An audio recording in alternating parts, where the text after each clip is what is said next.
नमस्कार दोस्तों, मैं ज्योति सिंह और आज मैं आपसे बात करने जा रही हूँ योगी कथामृत के बारे में। मैंने इसके ऊपर ऑलरेडी कुछ वीडियोस बनाए हुए हैं और लॉकडाउन पीरियड में मैंने 2.5 मंथ वो एक वीडियो बनाया था जो कि बहुत ही ज्यादा वायरल हुआ, काफी लोगों तक पहुंचा, बहुत सारे लोगों के कमेंट्स आए और मुझे अच्छा लगा। और कुछ लोगों को उसमें कुछ ज्यादा और इंक्वायरी थी कि थोड़ा सा आप और अगर इस बुक को ब्रीफ करें तो अच्छा होगा, और उसी सेंस में आज मैं इस बुक को लेकर के आपके सामने आई हूँ।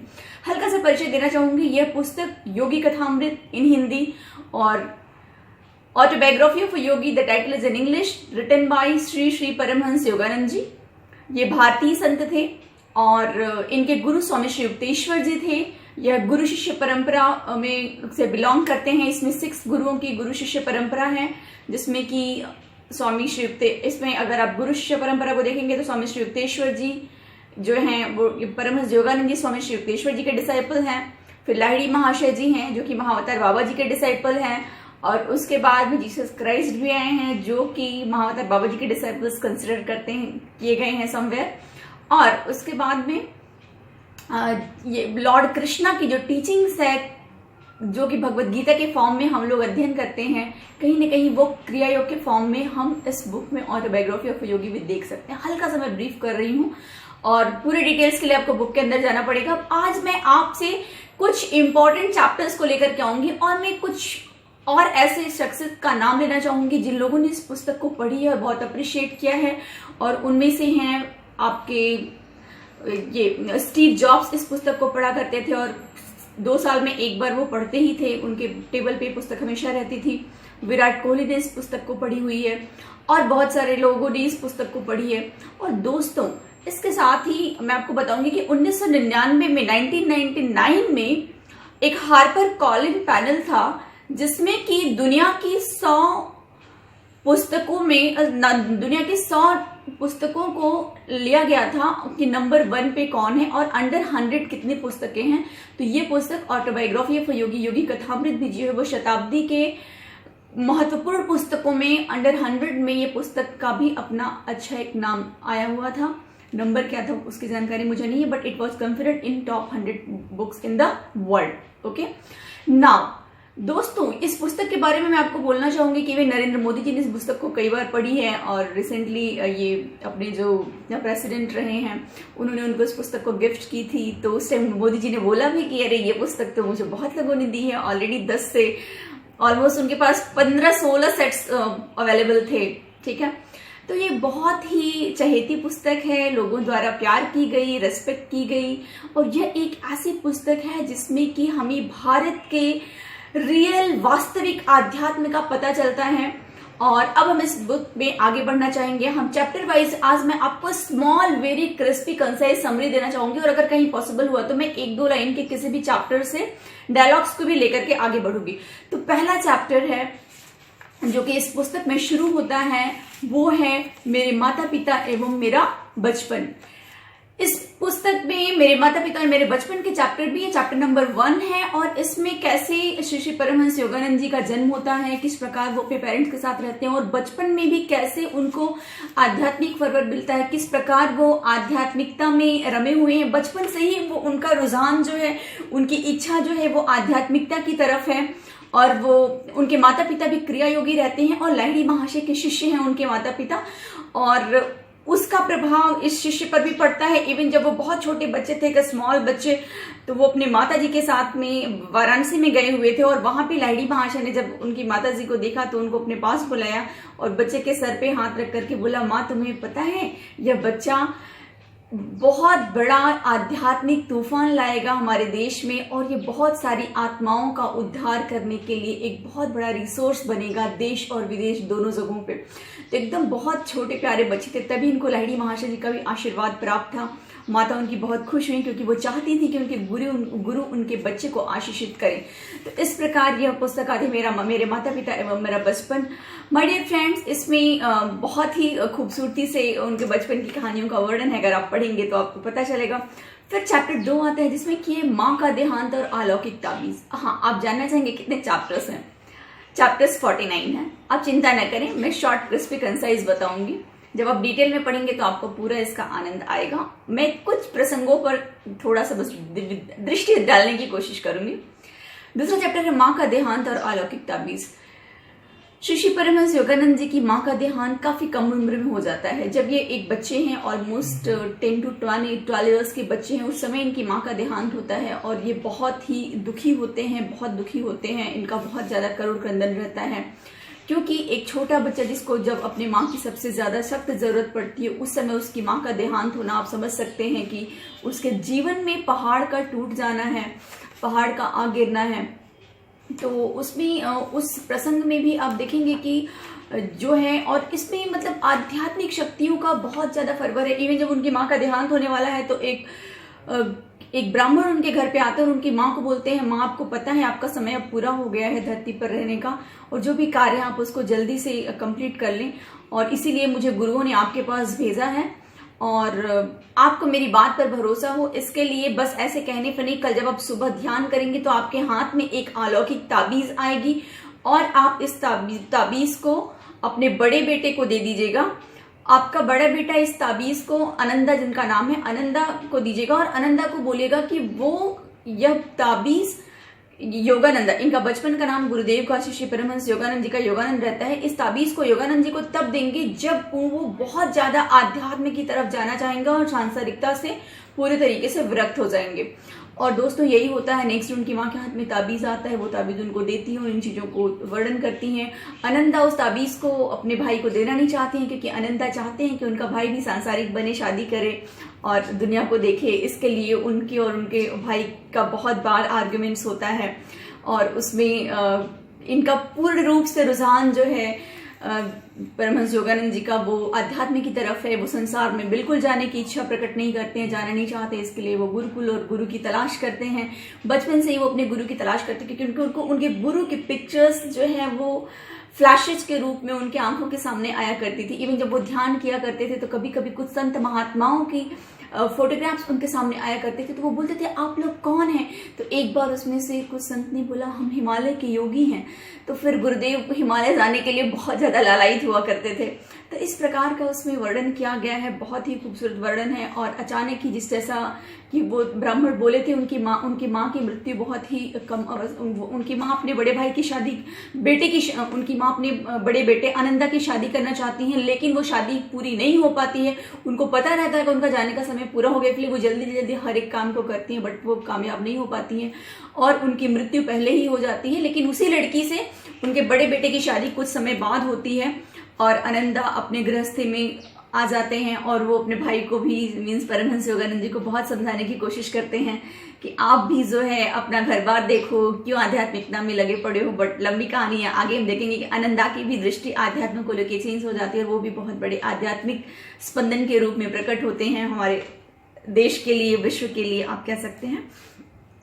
फिर आता है चैप्टर 3 जिसका नाम है द्विशरीरी संत। यहाँ पे एक संत हैं जो कि 2 शरीरों में 2 जगहों पर प्रकट होते हैं और एक जगह वहां पे स्वामी ये परमहंस योगानंद जी के साथ में और दूसरा एक अपने मित्र के साथ में। तो ये भी एक बहुत सुंदर खूबसूरत प्रसंग है, क्योंकि दोस्तों आज हम फोन पर बात करते हैं, लेकिन क्या आज के 100 साल पहले हम इमेजिन कर सकते थे कि हम फोन पर बात करते हैं? तो आप सोचो कि फोन पर बात करना और आज के साइंस के चमत्कार हमें बहुत ज्यादा प्रभावित करते हैं। लेकिन वो समय जबकि एक इंसान 2 से 3 जगहों पर अलग अलग फॉर्म में प्रकट हो सकता है, अलग अलग रोल में, और आपको ये ऐसा लग रहा होगा कि ये सत्य नहीं है, सत्य घटना हो, ये सत्य कैसे हो सकती है? लेकिन दोस्तों आप याद रखो, इलेक्ट्रिसिटी आपको दिखाई नहीं देती है तो क्या वो नहीं है? ठीक है, नहीं है तो मत मानो ना, आपको दिखाई तो देती नहीं है। आप जाओ बोर्ड में अपना हाथ डालो और चेक करो, फिर आपको पता चल जाएगा होती है कि नहीं होती है। आप बोलो कि अगर आप इस प्रकार से ग्रेविटेशनल फोर्स को भी नहीं देखते हो तो, लेकिन आप एक काम करो, 10वें फ्लोर पर चढ़ो, एक बच्चे को चढ़ाओ, एक बूढ़े को चढ़ाओ, बोलो कि ये लोग तो बच्चे और बूढ़े हैं, इनको तो भगवान माफ करेंगे, ये इनको गुरुत्वाकर्षण का जो नियम है इनके ऊपर काबू नहीं, इनके ऊपर नहीं लागू होगा और ये बच जाएंगे। लेकिन आप उनको जरा वहां से जंप करा के देखो, फिर आप बोलोगे नहीं, ग्रेविटेशनल फोर्स सबके ऊपर लागू होता है। In the same way my dear friends, always remember, invisible is more powerful than visible. Invisible जो चीजें हमें दिखाई नहीं देती हैं, वो जो चीजें हमें दिखाई देती हैं उससे ज्यादा पावरफुल होती हैं। हम अपनी नग्न आंखों से उन चीजों को नहीं देख सकते जो एक माइक्रोस्कोप देख सकता है, जो एक टेलीस्कोप देख सकता है।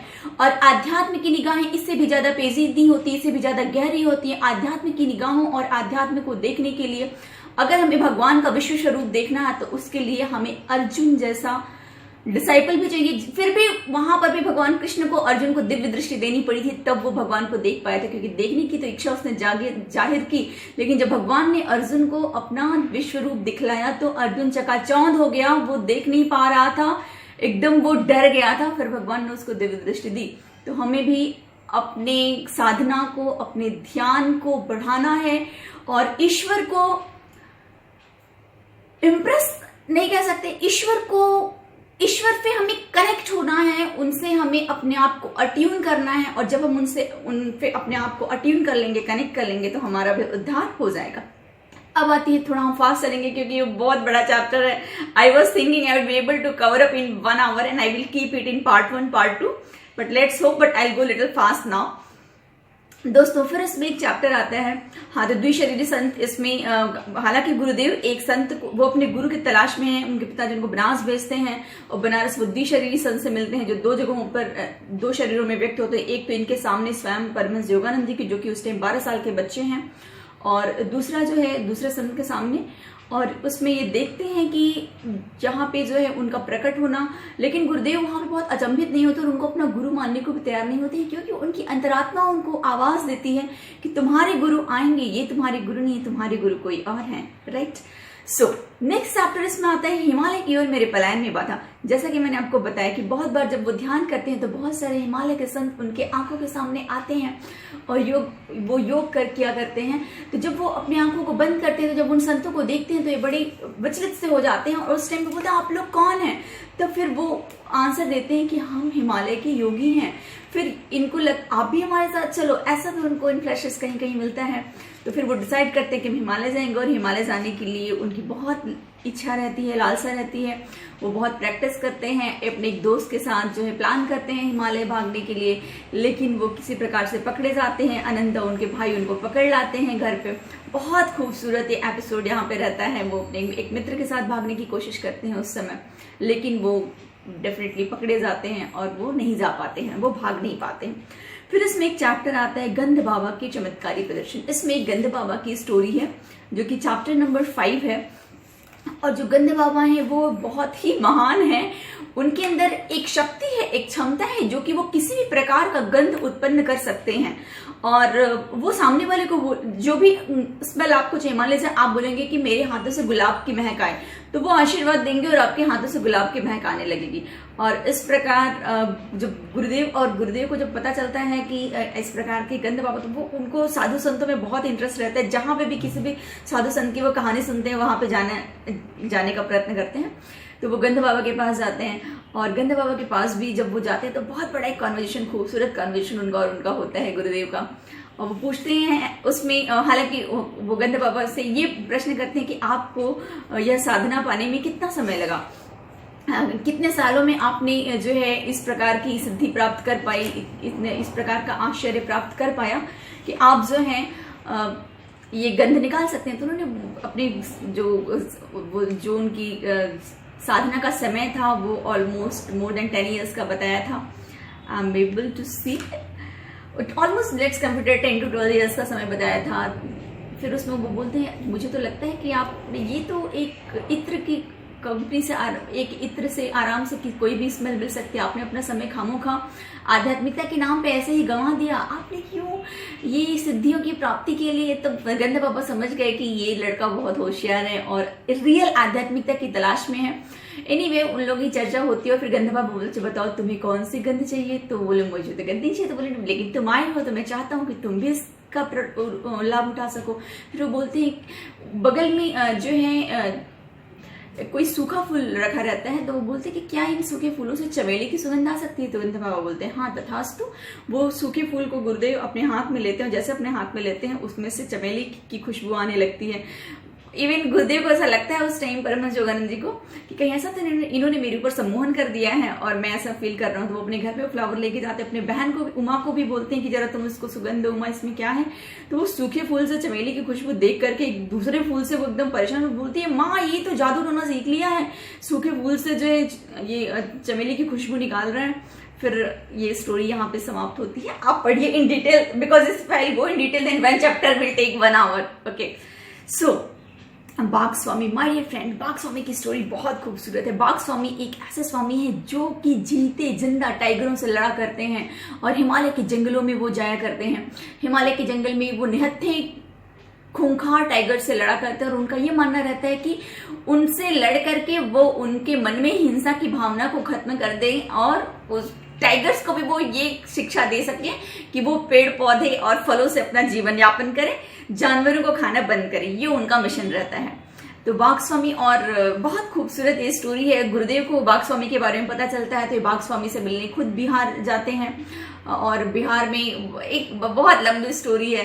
फिर उसमें इवन लास्ट में बाघ स्वामी के ऊपर एक बाघ स्वामी के घर पे एक संत आते हैं और उनके पिताजी को बोलते हैं कि समझाते हैं कि अपने बेटे को, उस टाइम बाघ स्वामी अपने घर पे आए हुए हैं, अपने बेटे को बोले कि वो बाघों से लड़ना बंद कर दे क्योंकि बाघों के परिवार में बहुत ज्यादा उसको लेकर के अभी गुस्सा छाया हुआ है और अगली लड़ाई अगर वो बाघों से करेंगे तो उनके लिए घातक सिद्ध हो सकती है, उनकी जान भी उसमें जा सकती है। तो अभी आप उनको रिक्वेस्ट करें कि ईश्वर चाहते हैं कि वो बाघों से लड़ना बंद करें या उचित नहीं है।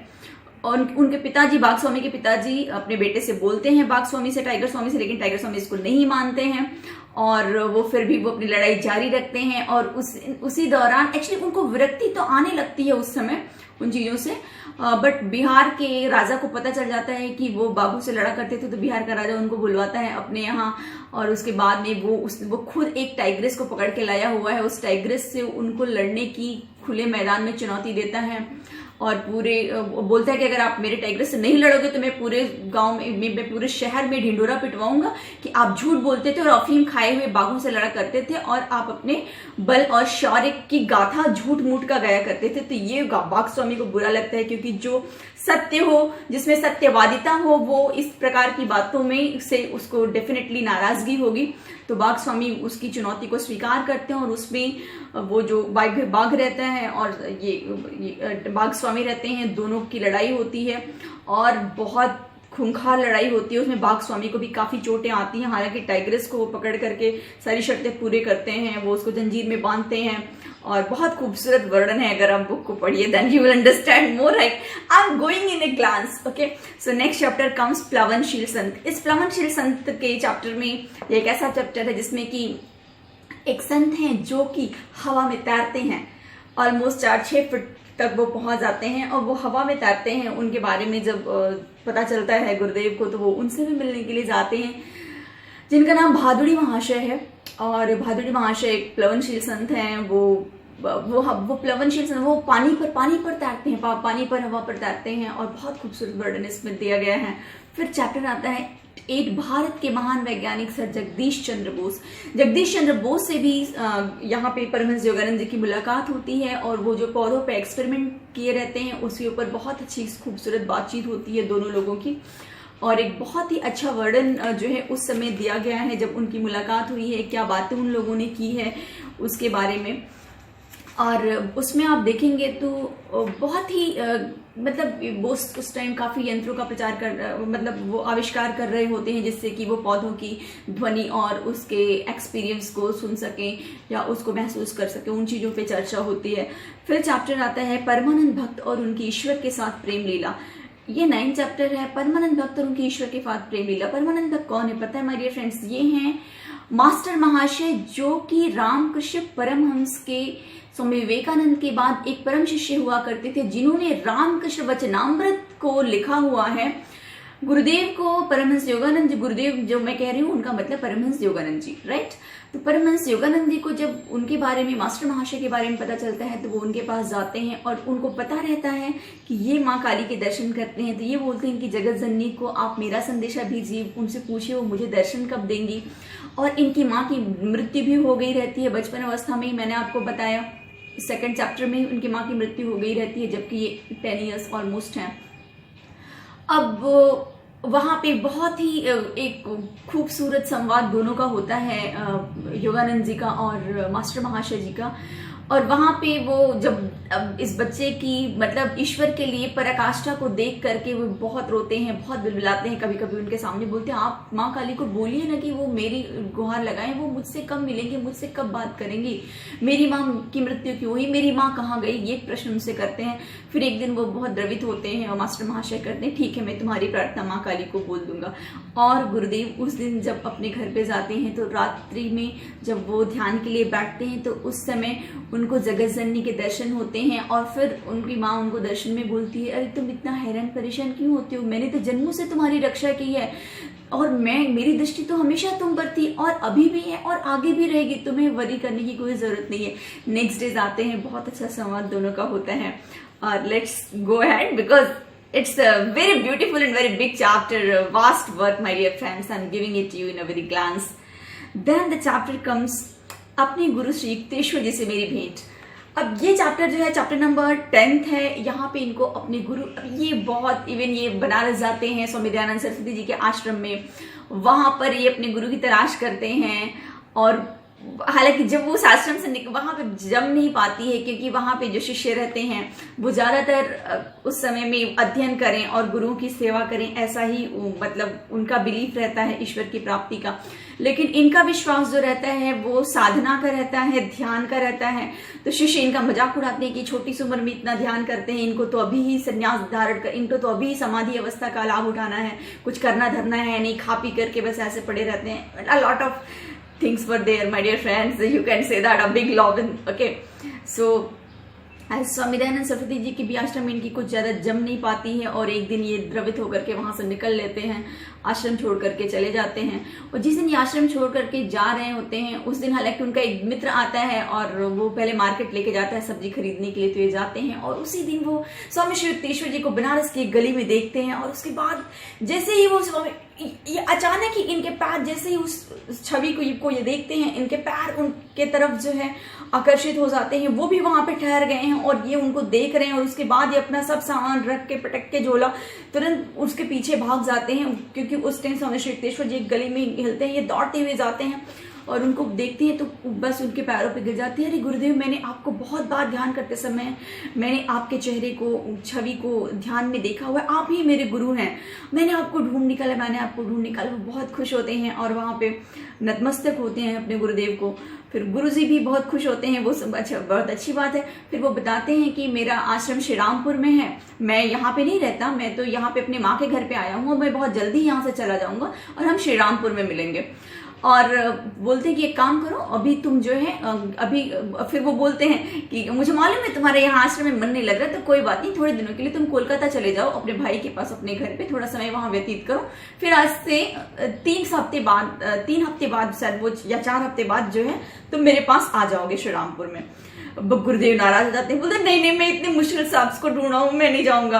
और उनके भाई उनका बहुत मजाक भी कभी कभी उड़ाते हैं। तो बोलते हैं क्यों, तुम्हें ये लग रहा है कि आनंदा तुमको ये बोलेंगे कि देखो मुकुंद फिर वापस आ गया, इसका ठिकाना नहीं लगा, तो ऐसा तुम्हारे साथ कुछ नहीं होगा, तुम जाओ, मैं बोल रहा हूँ। लेकिन फिर गुरुदेव बोलते नहीं नहीं, आप मुझे कहीं भी जाने को बोलो लेकिन आप मुझे घर जाने को ना बोलो। बट इनके जो गुरु फर्स्ट टाइम ही स्वामी श्री युक्तेश्वर जी इनको मिले हैं, बट वो बोलते नहीं, तुम्हें घर तो जाना पड़ेगा, अभी देखो तुम मेरी अवहेलना कर रहे हो, तो दोबारा तुम मिलोगे तो तुम्हें फिर से मेरे अंदर विश्वास पैदा करना पड़ेगा कि तुम मेरे शिष्य बनने के लायक हो। फिर इनके पास कोई ऑप्शन नहीं, तो कोई बात नहीं, मैं जाता हूँ घर पे, इतनी मुश्किल से आप मिले, फिर से मैं आपको खोना नहीं चाहता। तो वो अपने घर पे जाते हैं, कुछ दिन रहते हैं और बहुत ही खूबसूरत घटना वहां पे होती है। और उनके साथ उनका एक मित्र भी जाता है जो कि आश्रम में, यहाँ पे स्वामी दयानंद सरस्वती जी के आश्रम में बनारस में रहता है। उसकी भी नहीं बन पाती है क्योंकि उसकी भी विचारधारा कहीं ना कहीं ये गुरुदेव से मिलती है। रामकृष्ण मजूमदार उनका नाम रहता है प्रोबेबली। रामकृष्ण मजूमदार और ये दोनों जो हैं जाते हैं वहां पे आनंदा के घर पे कोलकाता में। और वहां पर जो है जैसे ही इनको देखते हैं आनंदा बड़े खुश होते हैं और बोलते हैं अरे वाह, तुम वापस आ गए, मुझे तो पता था कि तुम वहां रह नहीं पाओगे और वापस तो आ गए, देखो अब तो तुम आ गए, अब तो तुम्हें शादी करके घर के घोंसले में पड़ना ही पड़ेगा।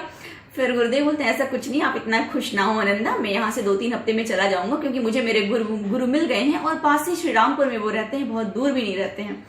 तो लेकिन उनका दोस्त उनके साथ आया हुआ है क्योंकि उनके दोस्त को एक डिजायर है आगरा का ताजमहल देखने की। अब देखते हैं अगले चैप्टर में क्या होता है। अगले चैप्टर में ये होता है, चैप्टर नंबर 11, 2 अकिंचन बालक वृंदावन में। जब इनके ये दोनों दोस्त जाते हैं तो इनके दोस्त की डिजायर रहती है वृंदावन में, वहां पे वृंदावन में दर्शन करने के, वृंदावन की गलियों के।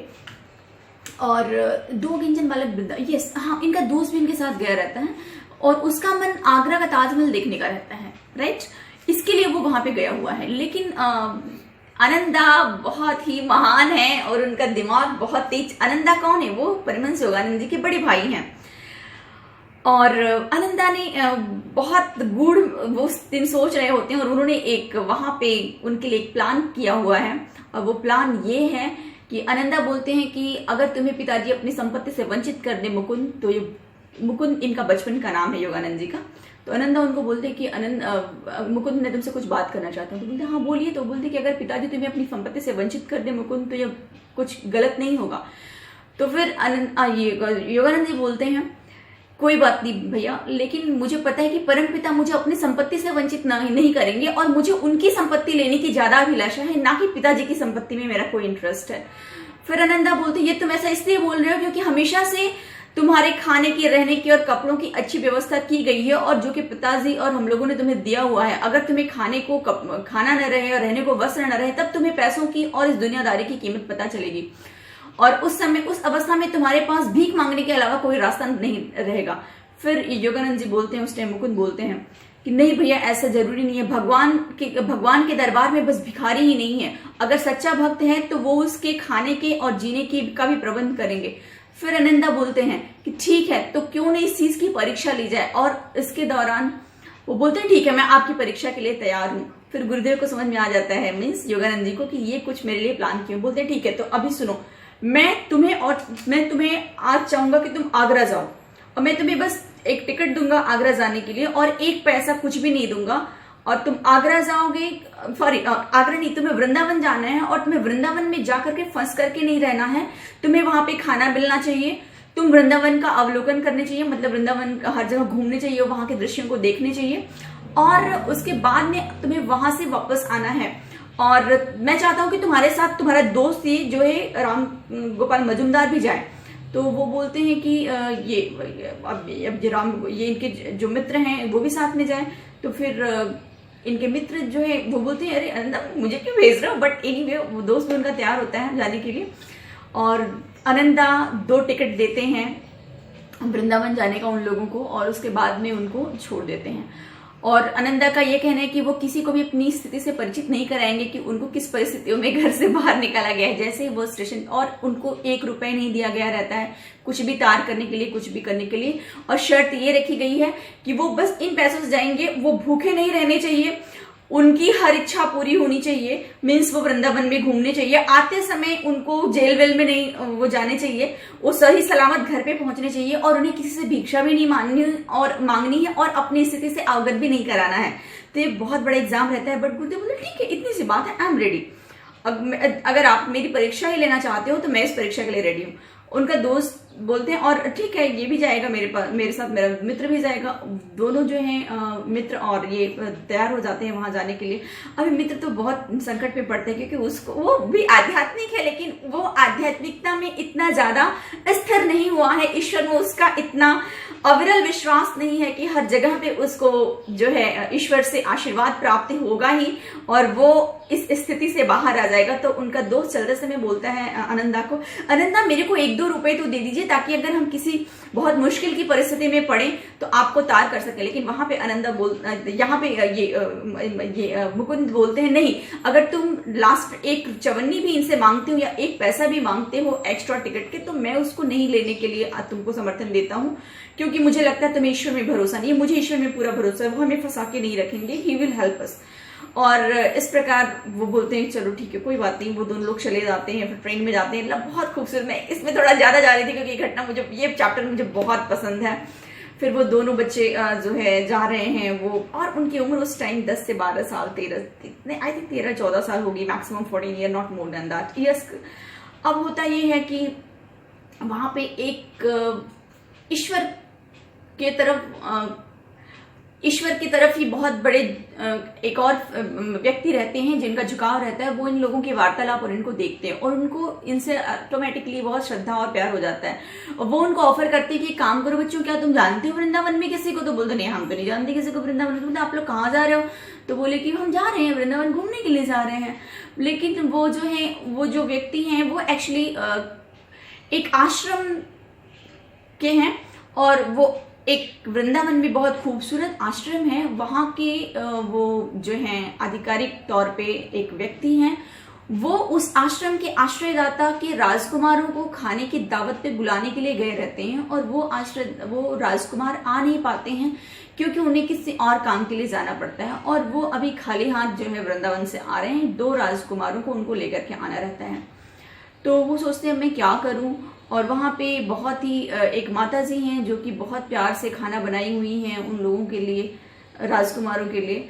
फिर ये सोचते हैं मैं क्या करूं, तो बोलते हैं कि देखो माता जी ने तो सब खाना बना के रखा है, सब कुछ किया है और राजकुमार तो आए नहीं, ये बच्चे के प्रति मेरा रुझान इतना जा रहा है, पता नहीं ये मुझे कृष्ण भक्त दिख रहे हैं और क्यों ना मैं ऐसा करूं कि मैं इनको ही अपना जो है आश्रम के लिए मैं इनको लेकर के जाता हूँ और मैं इन्हें जो है माता जी को बोलूंगा कि हम आज इनको अतिथि के तौर पे स्वीकार करें।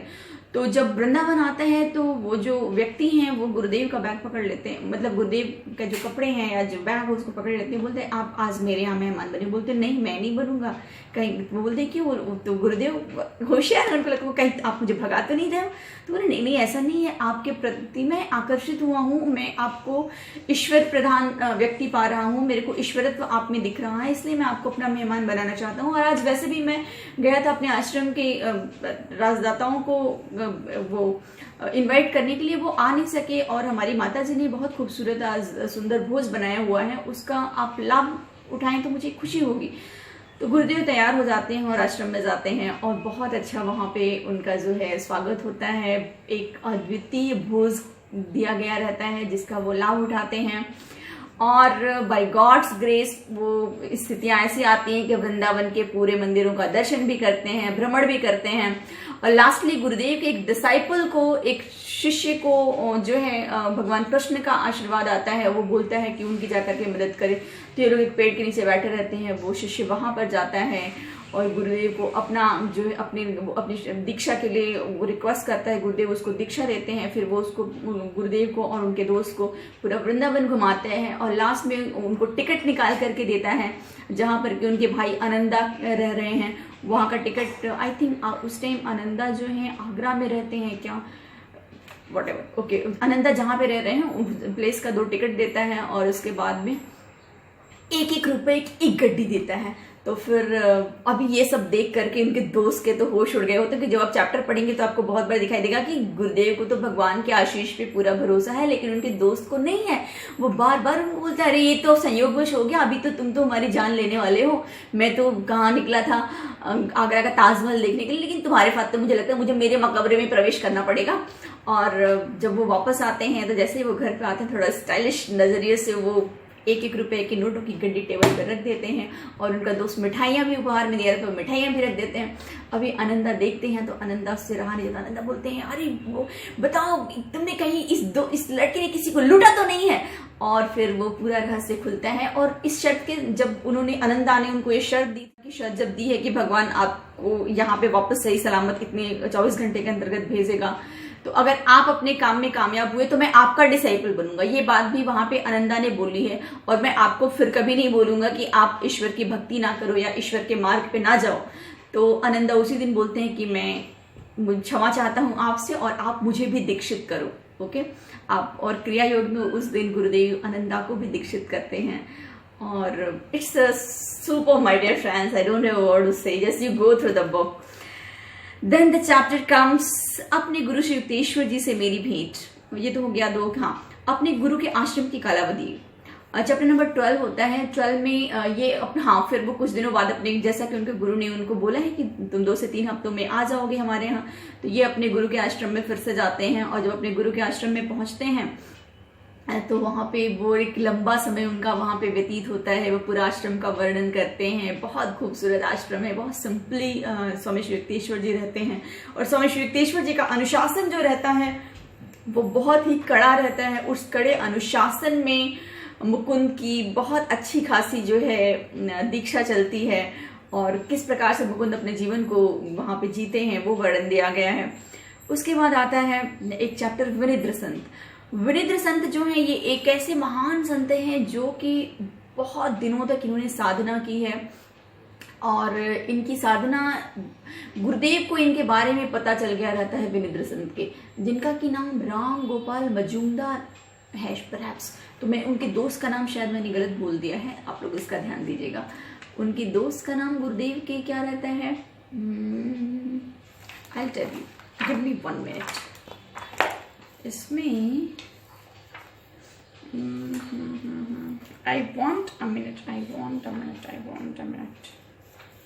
इसमें कुछ पिक्चर्स हैं जो कि मैं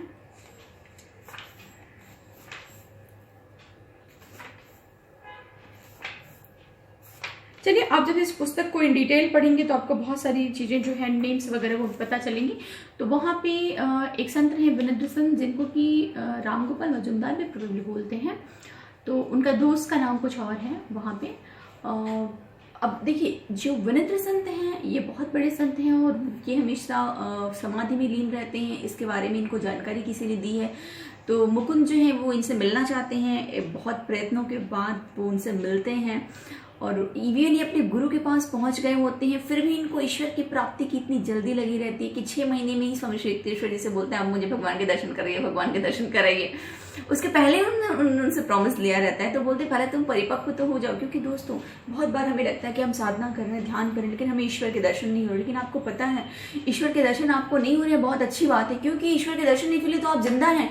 क्योंकि देखो, अगर हम एक बोलते हैं ना कि अगर किसी चीज में 5 वॉट का विद्युत एक्सेप्ट करने का पावर है और उसमें हम 100 वॉट का विद्युत जो है इलेक्ट्रिसिटी को प्रवाहित कर दी, तो क्या होगा, उसके परखच्चे उड़ जाएंगे, वो पूरा फट जाएगा।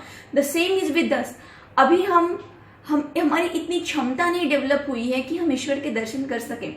जब हम अपने अंदर वो क्षमता डेवलप कर पाएंगे जो श्री परमहंस योगानंद जी ने अपने अंदर डेवलप की, जो रामकृष्ण परमहंस जी ने की, जो स्वामी विवेकानंद जी ने की, जो महावीर ने की, जो गौतम बुद्ध ने की, जो संत कबीर ने की, जो तुलसीदास जी ने की, तब हम भी उस लेवल पर पहुंच जाएंगे, राइट। तो फिर ये भी बहुत अच्छा प्रसंग है, क्योंकि जो विनिद्र संत रहते हैं वो ऑलमोस्ट 42-43 वर्षों तक साधना करते रहते हैं। वो 20-22 साल तक एक निर्जन गुफा में 18 घंटे तक यौगिक ध्यान में लीन रहते हैं। फिर एक जगह पे वो अगेन ये जो है 23 ईयर्स तक, ऑलमोस्ट 20 आवर्स तक वो ध्यान में लीन रहते हैं। तो बहुत खूबसूरत वर्णन है विनिद्र संत का। You read the chapter. Then समाधि लाभ। अब देखिए समाधि लाभ, फिर वहां पे विनिद्र संत भी उनको क्या बोलते हैं परमहंस योगानंद जी को, देखो मैं तुम्हें ईश्वर के दर्शन तो करा सकता हूं, लेकिन मैं नहीं कराऊंगा। मैं इसलिए नहीं कराऊंगा कि इसका अधिकार मुझे नहीं है, इसका अधिकार तुम्हारे गुरु को ही है। और जो तुम अनुभव, जो एक्सपीरियंसेस प्राप्त करना चाहते हो, वो सब पॉसिबल हो जाएगा, जल्दी ही तुम्हें मिलेगा, लेकिन वो तुम्हारे गुरु के हाथों मिलेगा। मैं उसमें हस्तक्षेप नहीं कर सकता। और जब वो वापस आते हैं तो बहुत रिसेंटली ही, बहुत जल्दी ही स्वामी श्री युक्तेश्वर जी उनको समाधि का पहला अनुभव कराते हैं। और एक बहुत खूबसूरत चैप्टर, स्मॉल चैप्टर समाधि लाभ का दिया हुआ है। जब आप इस चैप्टर को पढ़ेंगे दोस्तों, तो ये आपको बहुत ही अच्छा लगेगा। मैं देखना चाहूंगी इसमें से अगर एक आध प्रसंग रहा तो मैं जरूर पढ़ूंगी आपके लिए। मुझे 1 मिनट का समय दे दें। समाधि लाभ, राइट।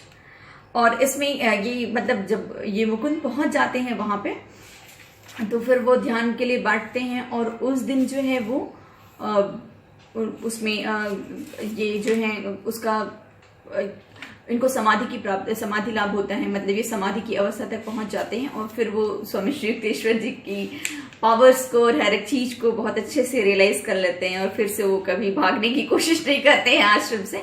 भागने का मतलब उनकी जो बहुत जल्दीबाजी थी कि जल्दी से मुझे ईश्वर के दर्शन मिले, तो उन्हें समझ में आ जाता है सारी चीजें। और उसके बाद उन्होंने समाधि लाभ करके एक बहुत सुंदर कविता लिखी हुई है।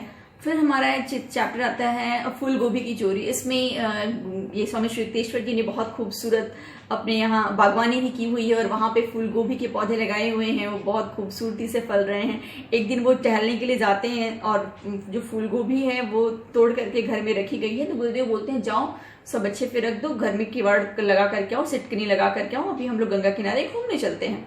और होता ये है कि जब वो घूमने जाते हैं तो वो एक तरफ दरवाजा बंद करना भूल जाते हैं, और जैसे ही वो फिर वहां पे गंगा किनारे पहुंचते हैं, घूमने लगते हैं, तो बोलते हैं मुकुंद तुमने दरवाजा बंद किया?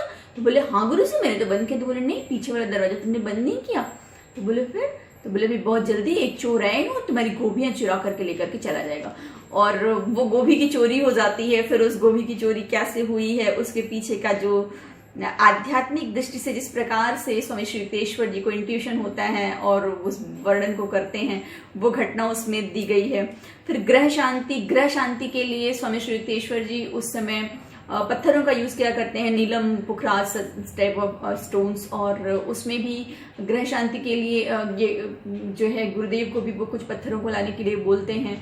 तो उस टाइम मुकुंद का इतना इंटरेस्ट नहीं रहता है पत्थरों में या एस्ट्रोलॉजी में, तो उस चीज को वो क्लैरिटी में लाते हैं कि हर चीज का साइंस है, और अगर साइंस सही तरीके से यूज हो तो वो जो है हमेशा एक्सेप्टेबल होता है। और इस प्रकार से वो उसके महत्व को समझते हैं और वो पत्थर लाते हैं जो है, और ग्रह शांति की जाती है। एक कड़ा बनाते हैं गुरुदेव इनको पहनने के लिए मुकुंद को। और माय डियर फ्रेंड्स, ये रहा पार्ट 1, और फिर हम मिलेंगे पार्ट 2 में, जिसमें कि और जो चैप्टर्स बचे हुए हैं हम उसके बारे में बात करेंगे। ओके, तो धन्यवाद। I hope you like this, and if you like this please listen the second part, right? And do not forget to press the like button and give your comments, my dear, and share with your friends. Thank you so much. Bye. Take care.